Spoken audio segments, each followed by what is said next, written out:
Xeyr, şahidlərin ən çox verdiyi sual qiymətlərimə, yəni attestat qiymətlərimə hardan baxa bilərəm? Deməli, düzdür, attestata baxmaq üçün MyGov-dan da yəni baxmaq olar və qısa bir yol da var, onu da deyəcəm bu gündən sizə. Deməli, Google Chrome-a daxil olursunuz. Burada şagird məzun söz yazırsınız.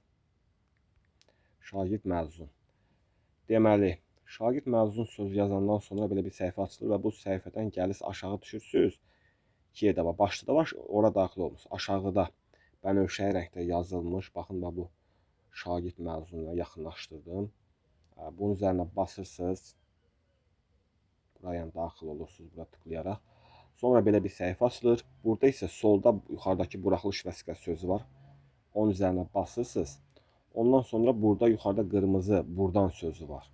Altından xətt çəkilibdir. Baxın, bunun üzərinə basırsınız. Belə bir səhifə açılır.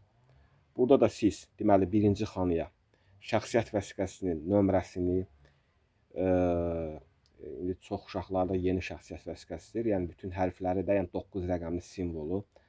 İkinci xanaya FIN kodunu, yəni identifikasiya kodunu daxil edirsiniz. Və bura isə bu verilmiş 8, məsəl üçün, böyük G, yəni böyüksə böyük şəkildə yəni yazırsınız. Və daxil olub basandan sonra öz qiymətlərinizi görə bilərsiniz.